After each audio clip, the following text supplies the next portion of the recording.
Good morning students. चलिए बेटा start करते हैं सॉल्यूशन की यूनिट से। जो हमने लास्ट जब हमने लेक्चर लिया था तो उसमें हमने कराया था colligative property and that is depression in freezing point. तो लास्ट कोलिगेटिव प्रॉपर्टी हमारे पास रह जाती है, दैट इज ऑस्मोटिक प्रेशर।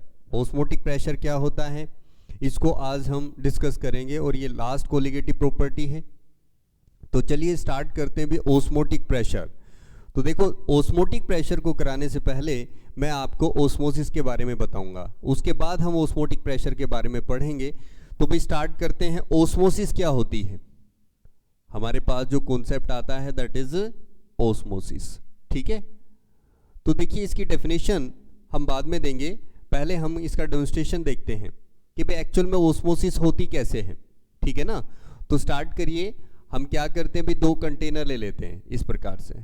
ठीक है, हमने दो कंटेनर लिए, सेम साइज के होने चाहिए कंटेनर जो हैं, और इनके अंदर हम क्या करेंगे, सॉल्यूशन डाल लेंगे।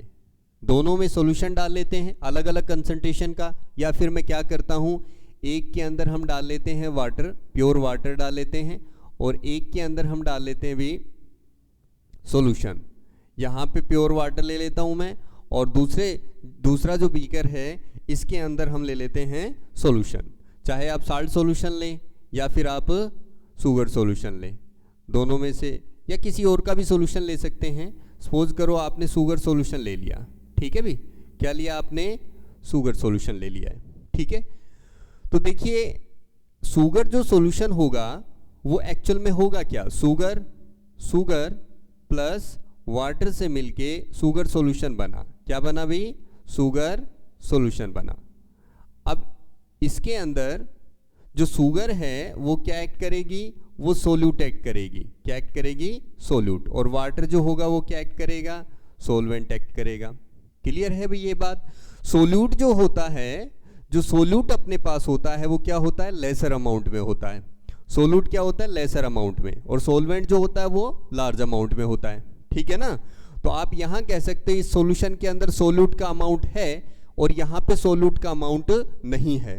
तो मैं इनको एक तरह से एब्रीवेट कर देता हूं कि यहां पे सोल्यूट की concentration, higher concentration of solute की जो कंसंट्रेशन है यहां पे ज्यादा है। और कंपैरिजन कर रहा हूं, वैसे तो सोलवेंट ज्यादा है यहां पे, लेकिन अगर दोनों सॉल्यूशन में सिर्फ सोल्यूट को कंपैरिजन करूं कि भाई इसमें सोल्यूट किसमें ज्यादा, तो यहाँ पे सोल्यूट की कंसंट्रेशन ज्यादा, और यहाँ पे अगर प्योर वाटर है तो सोल्यूट है ही नहीं, तो आप कह सकते हो नेग्लिजिबल, या फिर आप लो कंसंट्रेशन ऑफ सोल्यूट बोल सकते हो। ठीक है भी, मैंने इस प्रकार से एब्रीवेट कर दिया दोनों को कि इधर सोल्यूट की कंसंट्रेशन कम है, इधर सोल्यूट की कंसंट्रेशन ज्यादा है। ये बात समझ आ गई? अब देखिए इन दोनों बीकर को एक पाइप से कनेक्ट कर देते हैं। क्या करते हैं भाई, दोनों बीकर्स को एक पाइप से कनेक्ट कर देते हैं। मैंने इस पाइप से कनेक्ट कर दिया। ठीक है, अब इस पाइप में हम एक लगा देते हैं मेम्ब्रेन। क्या लगा देते हैं? मेम्ब्रेन, जिसको आप सेमी परमेबल मेम्ब्रेन बोलेंगे। क्या बोलेंगे? सेमी परमेबल मेम्ब्रेन, इस प्रकार से भी। और इसको शॉर्ट में लिख देता हूं मैं SPM। क्या लिख देते हैं? SPM। ये ध्यान रखना आप। SPM को एक बार डिफाइन कर लेते हैं, उसके बाद हम आगे बढ़ेंगे भी कि ये जो सेमी परमेबल मेम्ब्रेन मैंने यहाँ पे लगाई है वो किस लिए लगाई है। ये सॉल्यूशन लिया था, ये प्योर सोलवेंट लिया था, वाटर लिया था, तो इनके बीच में ये मेम्ब्रेन क्यों लगाई? तो सबसे पहले हम पढ़ लेते हैं सेमी परमेबल मेम्ब्रेन क्या होती है भी। सेमी परमेबल मेम्ब्रेन एक्चुअल में ये एक प्रकार की पतली सी झिल्ली होती है, पतली सी परत होती है एक प्रकार से, और जिसमें बहुत सारी माइक्रोपोर्स होती हैं, छोटी छोटी होल्स होते हैं, बहुत छोटे माइक्रो होल्स कह सकते हैं, माइक्रोपोर्स बोल सकते हैं। ठीक है ना, SPM। ठीक है, शॉर्ट में SPM बोलते हैं, सेमी परमेबल मेम्ब्रेन। अब बड़ा इंपॉर्टेंट है, जब इसको हम डिफाइन करेंगे तो ये बात आप ध्यान रखेंगे कि इसकी खासियत इसकी डेफिनेशन में ही छुपी हुई है। मेम्ब्रेन एक ऐसी मेम्ब्रेन दैट अलोज, जो सिर्फ पास होने देती है, allows the solvent particle only, solvent particle to pass through them, अपने अंदर से सिर्फ केवल सोलवेंट पार्टिकल को पास होने देती है and note solute particle. Solute particle को अपने अंदर से पास नहीं होने देती। रीजन क्या होता है भी, सोलवेंट जो होते हैं, जो सोलवेंट पार्टिकल होते हैं वो क्या होते हैं, पार्टिकल है स्मॉल साइज, उनका जो साइज होता है वो छोटा होता है, स्मॉल साइज। और सोल्यूट पार्टिकल जो होते हैं उनका साइज बड़ा होता है। जो सोल्यूट पार्टिकल्स हैं उनका साइज जो होता है वो बड़ा होता है, बिगर साइज। तो बड़े साइज के जो पार्टिकल हैं वो मेम्ब्रेन से पास नहीं हो पाएंगे। मतलब कौन से पार्टिकल, सोल्यूट के पार्टिकल मेम्ब्रेन से पास नहीं हो पाएंगे। तो इस मेम्ब्रेन से इधर या इधर दोनों तरफ यदि पार्टिकल का मूवमेंट होगा तो वो सिर्फ केवल सोलवेंट पार्टिकल मूव करेगा, सोल्यूट पार्टिकल मूव नहीं कर पाएगा, क्योंकि उसका साइज बड़ा है, वो पोर्स के अंदर से पास नहीं हो पाएगा। तो एसपीएम का मतलब समझे। अब एसपीएम जो होती है वो दो टाइप की होती है भी। सेमी परमेबल मेम्ब्रेन जो होती है वो दो टाइप की होती है। कौन कौन सी होती है भी, एक होती है नेचुरल, क्या होती है, natural SPM, semi permeable membrane, और एक हम अपने तरीके से बना लेते हैं तो उसको हम बोल देते हैं भी आर्टिफिशियल। जो ज़रूरत है हमें उस तरीके से बना लेते हैं, आर्टिफिशियल एसपीएम। ठीक है। नेचुरल जो नेचर ने हमें दी है, नेचर जैसे हम एनिमल प्लांट्स की जो सेल्स होती है उनकी आउटर कवरिंग जो होती है, एनिमल प्लांट सेल की आउटर कवरिंग जो होती है, जिसको आप साइटोप्लाज्मा सेप भी बोलते हैं, वो एक प्रकार से क्या होता है, मेम्ब्रेन का काम करता है। मैं आपको बता देता हूँ जैसे एग होता है, एग का सबसे बाहरी कवर जो होता है वो कैल्शियम फॉस्फेट से बना होता है, बहुत हार्ड होता है। लेकिन जब आप उस हार्ड कवर को हटाएंगे तो एक पतली सी लेयर होती है जो कि एक सेमी परमेबल मेम्ब्रेन का काम करती है। तो इसी प्रकार से एनिमल प्लांट्स जो सेल्स होती हैं उनकी आउटर कवरिंग जो होती है, जिसको साइटोप्लाज्मा सेप बोलते हैं, वो सेमी परमेबल मेम्ब्रेन का काम करती है और वो नेचुरल मेम्ब्रेन है। ठीक है। तो आप पहला एग्जांपल दे सकते हैं, plants and animal outer covering of cell, outer covering of cell. Animal और प्लांट्स के अंदर जो सेल होती हैं उनकी आउटर कवरिंग जो होती है वो प्लाज्मा का काम करती है। जैसे कि एग्जांपल दे देते हैं हम, पिग ब्लैडर जो होता है वो इसी प्रकार का एक एग्जांपल है। ठीक है। आर्टिफिशियल मेम्ब्रेन जैसे हम ले लेते हैं भी कॉपर फेरोसाइनाइड, ये एक आर्टिफिशियल मेम्ब्रेन है। ठीक है। तो ये नेचुरल और आर्टिफिशियल सेमी परमेबल मेम्ब्रेन हुई। अब देखिए हम आगे बढ़ते हैं भी, सेमी परमेबल मेम्ब्रेन के बारे में आपको पता लग गया। अब चलिए आगे बढ़ते हैं। और भी होती है आर्टिफिशियल, जैसे सेलोफेन मेम्ब्रेन होती है। ठीक है। पोटेशियम फॉस्फेट होती है। तो और भी हमारे पास कई सारी मेम्ब्रेन है, बट हमने कुछ एग्जाम्पल यहाँ पे दिए। अब आगे चलिए, सेमी परमेबल मेम्ब्रेन के बाद अपने पास वापस कॉन्सेप्ट आ जाता है ऑस्मोसिस का। तो सेमी परमेबल मेम्ब्रेन के बारे में हमें पता चला, चाहे ये नेचुरल है चाहे ये आर्टिफिशियल है, ये सिर्फ केवल सोलवेंट पार्टिकल को अपने अंदर से पास होने देगी, सोल्यूट पार्टिकल को पास नहीं होने देगी। जैसे ही हम सेमी परमेबल मेम्ब्रेन से दोनों को सेपरेट करते हैं तो क्या होता है, सोलवेंट पार्टिकल का मूवमेंट स्टार्ट हो जाता है भी। कहां से कहां स्टार्ट हो जाता है, from low concentration of solute to high concentration of solute. कहां से, low concentration of solute to high concentration of solute. किसका, सोलवेंट पार्टिकल का। जो वाटर है यहां से, ये प्योर वाटर इसके अंदर इंटर करने लग जाएगा भी। क्या करने लग जाएगा, इंटर करने लग जाएगा। तो इसका जो लेवल है वो धीरे धीरे क्या होगा, बढ़ेगा। इसका लेवल धीरे धीरे बढ़ने लग जाएगा और इस फिनोमेना को आप क्या कहते हैं, ओस्मोसिस। यही ओस्मोसिस है भी। तो अपने आप हो रहा है। तो आप डेफिनेशन में लिख सकते हैं, spontaneous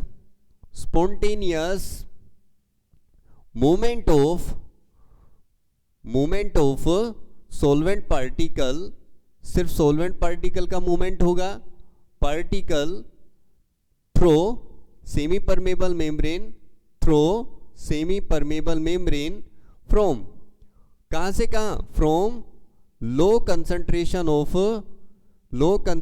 of solute to high high concentration of solute. तो ये अपने पास भी ओस्मोसिस की डेफिनेशन हुई। तो उम्मीद है आपको समझ आ गया होगा ओस्मोसिस का। अब एक डेमोन्स्ट्रेशन ले लेते हैं, हम एक डेमोन्स्ट्रेशन करके देखते हैं ओस्मोसिस का। देखिए स्टार्ट करते हैं भी हम। मैं 3 बीकर ले लेता हूं।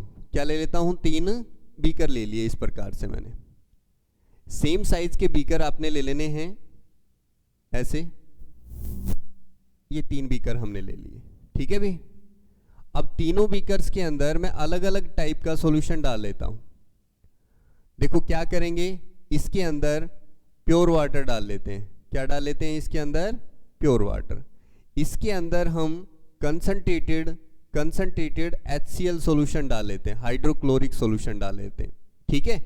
और इसको मैं रख देता हूं एम्प्टी, खाली रख देता हूं भाई, बिल्कुल खाली रख देता हूं, ठीक है। इससे क्या होगा, अब देखिए इसमें जो मैंने प्योर वाटर डाला, इस प्योर वाटर के अंदर मैं एग डाल देता हूं। एग कौन सा डालूंगा भाई? एग जो होता है हार्ड कवर हटाने के बाद जो पतली सी फिल्म होती है, उसके साथ में एग सेल को मैं इसके अंदर डाल देता हूं, ठीक है। अब ये जो एग है, ये इस प्रकार से मैं प्योर वाटर ले लेता हूं, ठीक है भी। तो एग के अंदर क्या होता है? सेल सैप होता है, लिक्विड होता है ना। तो देखिए बाहर प्योर वाटर है, सिर्फ केवल सोलवेंट है, सोल्यूट तो है नहीं, और अंदर है सॉल्यूशन, तो सोल्यूट होगा। तो एक प्रकार से ओस्मोसिस स्टार्ट हो जाएगी। इसके आउटर कवर पे एक मेम्ब्रेन लगी हुई है जिसको एसपीएम बोल रहे हैं हम, उसके कारण ओस्मोसिस स्टार्ट हो जाएगी। प्योर वाटर इस एग के अंदर घुस जाएगा, और अंदर घुस जाएगा तो जो एग होता है वो क्या कर जाएगा? स्वेल कर जाएगा। क्या हो जाएगा? स्वेल, मतलब फूल जाएगा, ठीक है ना। क्यों हुआ भाई? यहां से प्योर वाटर इसके अंदर एंटर कर गया, ठीक है ना, एंटर कर गया तो ये स्वेल कर जाएगा। अब इसी प्रकार से हार्ड कवर हटाने के बाद मैं क्या करता हूं, एक एग यहां पे भी प्लेस कर देता हूं भी, ठीक है ना। और इसके अंदर मैंने लिया था कंसंट्रेटेड सॉल्यूशन। कंसंट्रेटेड इसका मतलब है बाहर HCl का अमाउंट काफी ज्यादा है, और एग के अंदर HCl का अमाउंट क्या होगा? कम होगा, ठीक है ना। बाहर HCl का अमाउंट ज्यादा है और अंदर HCl का अमाउंट कम होगा। इसका मतलब अंदर जो है कंसंट्रेशन HCl की लो है, बाहर कंसंट्रेशन हाई है। तो सोलवेंट पार्टिकल कहां से कहां आएगा? मतलब वाटर जो है इस एग से बाहर आ जाएगा। बाहर आएगा तो इस सॉल्यूशन के अंदर मिक्स होगा, लेकिन जब एग से वाटर बाहर आएगा तो एग क्या कर जाएगा? श्रिंक कर जाएगा। क्या कर जाएगा भाई? श्रिंक कर जाएगा और छोटा हो जाएगा, ठीक है ना। ओस्मोसिस ही हो रही है ये। यहां पे अंदर लो कंसंट्रेशन है, बाहर हाई कंसंट्रेशन है, जैसा कि मैंने लिखा है कंसंट्रेटेड HCl सॉल्यूशन। यहां पे कंसंट्रेशन क्या है? हाई है अंदर, और बाहर सोल्यूट की कंसंट्रेशन लो है, तो बाहर से अंदर की तरफ ओस्मोसिस स्टार्ट हो जाएगी। और यहां पे मैंने एक नॉर्मल एग रखा। अब देखिए उसमें क्या होगा, जब ये खाली है, इसमें सॉल्यूशन ही नहीं है, तो कुछ नहीं होगा। No change in size, size में किसी प्रकार का कोई बदलाव नहीं आएगा। तो ये ओस्मोसिस है। भी आप समझ रहे हो, ये ओस्मोसिस फिनोमेना है। तो ओस्मोसिस के थ्रू एक सेल जो होती है वो श्रिंक भी कर सकती है, और एक सेल जो होती है वो स्वेल भी कर जाती है, ठीक है। तो देखिए यहां पे 2 हमारे पास टर्म आती हैं। जो 2 टर्म हैं वो क्या है भाई? देखिए एक हमारे पास होती है haemolysis,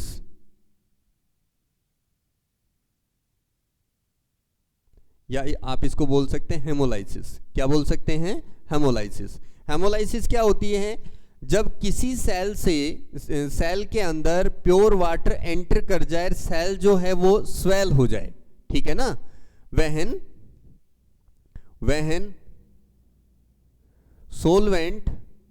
solvent enter into cell and cell gets, जो सेल है वो रप्चर हो जाएगी, मतलब फूल जाएगी, और स्वेल, या फिर आप कह सकते हैं स्वेल हो जाएगी। द प्रोसेस इज कॉल्ड, तो इस प्रकार से प्रोसेस इज कॉल्ड, इसको क्या बोलते हैं भी? Called haemolysis. सेल का इस प्रकार से रप्चर होना या स्वेल होना हेमोलाइसिस कहलाएगा, ठीक ठीक है। दूसरा हमारे पास आता है प्लाज्मोलाइसिस। सेकंड जो है वो क्या आता है, प्लाज्मोलाइसिस। ये क्या होता है भाई? प्लाज्मोलाइसिस देखिए, ये तो स्वेल हो जाए, मतलब सोलवेंट जो पार्टिकल है, मतलब वाटर मॉलिक्यूल है, सेल के अंदर अगर चला जाए तो सेल स्वेल हो जाएगी, तो उसको हमने हेमोलिसिस बोला। अब सेल से यदि वाटर बाहर आ जाए या सोलवेंट पार्टिकल बाहर आ जाए तो सेल श्रिंक कर जाएगी, और उसको क्या बोलेंगे, plasmolysis. When solvent comes out from cell and shrinkage of cell takes place. Shrinkage of cell takes place. अगर सेल का श्रिंकेज हो जाए, इसको क्या बोलेंगे, प्लाज्मोलिसिस। इसको हम प्लाज्मोलिसिस बोलेंगे। ठीक है भाई, तो ये हमारे पास हेमोलाइसिस और प्लाज्मोलाइसिस थी। तो आपको समझ आया होगा ये बात अच्छे से, ठीक है भाई। चलिए अब आगे चलते हैं। ये समझ आ गया होगा आपको अच्छे से। अब ओस्मोसिस के कुछ एग्जाम्पल लेते हैं हम। क्या ले लेते हैं, कुछ एग्जाम्पल ले लेते हैं ओस्मोसिस के। Example of osmosis in our life, मतलब हमारे जीवन में ओस्मोसिस के एग्जाम्पल जो हम देखें चारों तरफ अगर, तो उसके कुछ एग्जाम्पल मैं आपको देता हूं यहाँ पे। देखिए, मर्सी लैंड जो होता है, दलदली जो भूमि होती है, उसमें जो पौधे होते हैं, वहाँ पे ओस्मोसिस के कारण पौधे जो होते हैं ज़्यादा से ज़्यादा पानी एब्जॉर्ब कर लेते हैं, सेल के अंदर चला जाता है, सेल स्वेल हो जाती है, हेमोलिसिस हो जाती है, जिसके कारण वो ब्रस्ट हो जाती हैं, रूट्स खत्म हो जाते हैं, और वो पौधा फाइनली क्या हो जाता है, डेड हो जाता है। तो हम पहला एग्जाम्पल यहीं पे लेंगे, mercy land plants. Mercy land plants becomes dead, खत्म हो जाते हैं भी। क्या कारण होता है इसका, देखिए समझिए। मर्सी लैंड प्लांट्स के अंदर दलदली भूमि में जो पौधे होते हैं, उन पौधों के अंदर जो सैप होता है, सेल सैप होता है, लिक्विड होता है, जिसको आप सॉल्यूशन कह रहे हैं, वो कंसंट्रेटेड होता है। क्या होता है, कंसंट्रेटेड होता है। इसका मतलब उसमें सोल्यूट का अमाउंट ज्यादा होता है। और जो दलदली भूमि होती है, वहां पे क्या होता है, पानी होता है, पानी ज्यादा होता है। तो जो प्लांट्स होते हैं वो रूट्स के माध्यम से ज्यादा पानी को एब्जॉर्ब कर लेते हैं। उसका रीजन मैंने बता दिया कि प्लांट्स के अंदर जो सेल सैप होता है, जो लिक्विड होता है, जिसको सॉल्यूशन कह रहे हैं, उसमें सोल्यूट का अमाउंट ज्यादा है, कंसंट्रेटेड सॉल्यूशन है उसके अंदर। बाहर प्योर वाटर है, तो प्योर वाटर से क्या होगा, जो रूट्स हैं वो प्योर वाटर को एब्जॉर्ब करके, और वो प्योर वाटर सोलवेंट का काम करेगा, तो सोलवेंट सेल के अंदर एंटर कर जाता है ओस्मोसिस के थ्रू, जिसके कारण क्या होगा, जो सेल हैं वो धीरे धीरे स्वेल होंगी, हेमोलिसिस स्टार्ट हो जाएगी, और फाइनली क्या होगा, स्वेलिंग इतनी ज्यादा हो जाएगी कि वो ब्रस्ट हो जाएंगी। जो सेल हैं वो ब्रस्ट हो जाएंगी, धीरे धीरे जो पौधा होता है वो खत्म हो जाता है। आपने देखा होगा जहां पे पानी लंबे समय तक भरा होता है, वहां पे जो फसल होती है वो खत्म हो जाती है। पहले धीरे धीरे पीली पड़ जाएगी, फिर पौधा धीरे धीरे खत्म हो जाएगा, तो वो ओस्मोसिस के कारण होता है। समझ गए। दूसरा एग्जाम्पल देखिए, दूसरा एग्जाम्पल अगर हम लें वेजिटेबल्स का ले लीजिए। वेजिटेबल जो होती हैं, जैसे हम कैरेट वगैरह ले लेते हैं, आप इनको पानी में डाल दीजिए, ठीक है। पानी में अगर आप डाल दोगे, कैरेट वगैरह को पानी में डालोगे, तो क्या होगा, वो कुछ समय बाद फूल जाती हैं। शाम को हम उनको पानी में डाल दें तो वो सुबह क्या हो जाती हैं, स्वेल हो जाती हैं। क्या कारण होता है भी, प्योर वाटर सेल्स के अंदर इंटर कर जाता है। अगर उसको धूप में रख दो तो पानी बाहर आ जाएगा, इवेपोरेट हो जाएगा, और वो फिर से श्रिंक कर जाती हैं, ठीक है। थर्ड एग्जांपल देखिए आप ऑस्मोसिस का।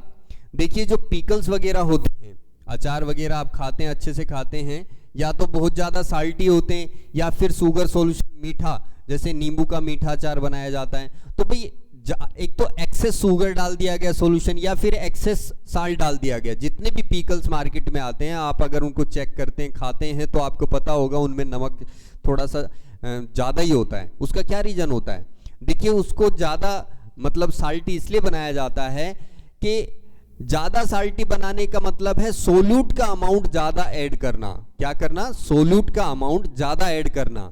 तो पिकल के अंदर सोल्यूट की कंसंट्रेशन क्या हो जाएगी? ज्यादा हो जाएगी। और जो माइक्रो ऑर्गेनिज्म, मतलब जो पिकल आपने बनाया है, अगर माइक्रो ऑर्गेनिज्म उसके अंदर ग्रो करने लगते हैं तो उनके अंदर जो सेल हैं उस सेल शेप के अंदर सोल्यूट का जो अमाउंट होगा वो क्या होगा? कम। सेल माइक्रो ऑर्गेनिज्म की सेल शेप के अंदर सोल्यूट का अमाउंट कम होगा और आपने बाहर साल्ट ज्यादा मिला दिया, इसका मतलब सोल्यूट का अमाउंट बाहर ज्यादा है। तो लो कंसंट्रेशन से हाई कंसंट्रेशन की तरफ वाटर मॉलिक्यूल मूव करेगा ऑस्मोसिस के थ्रू। तो जो माइक्रो ऑर्गेनिज्म उनसे सोलवेंट पार्टिकल बाहर आएगा, उनकी सेल डेड हो जाएंगी श्रिंक होके, और माइक्रो ऑर्गेनिज्म जो है वो ग्रोथ नहीं कर पाते। दोनों कंडीशन में, चाहे साल्टी हो चाहे शुगर सॉल्यूशन, मतलब एक्सेस शुगर मिलाया गया हो, दोनों ही कंडीशन में माइक्रो ऑर्गेनिज्म ग्रोथ नहीं कर पाएंगे। आपका जो अचार है, पिकल है, वो खराब नहीं होगा। ठीक है। एक और देखिए, आपने सुना होगा fish dead in pure water. Fish found dead in pure water. Pure water के अंदर मतलब सी वाटर से आप फिश लेके आए और यदि आपने प्योर वाटर के अंदर डाल दी तो कुछ समय बाद वो मर जाती है। उसका क्या रीजन होता है? देखिए, फिश सी वाटर के अंदर बहुत सारा साल्ट होता है, सॉल्यूशन की तरह से एक्ट करता है। अगर आप उसको प्योर वाटर में लेके आओगे तो जो फिश की स्किन है जिसमें सेल्स हैं, तो वही बात आ जाती है, वो उसके अंदर सॉल्यूशन होगा, सेल सैप होगा जिसको आप सॉल्यूशन कह रहे हैं, और प्योर वाटर के अंदर सिर्फ सॉल्वेंट होगा। तो सॉल्वेंट पार्टिकल फिश की सेल के अंदर एंटर कर जाएगा, सेल स्वेल हो जाएंगी और ब्रस्ट हो जाएंगी और जो फिश है वो मर जाएगी। ठीक है। तो इस प्रकार से ये कुछ एग्जाम्पल हैं ऑस्मोसिस के, आपको समझ आए होंगे। अब हम ऑस्मोटिक प्रेशर के बारे में करेंगे। ये सारा आपको अगर समझ में आ गया तो अब हम ऑस्मोटिक प्रेशर के बारे में डिस्कस करेंगे।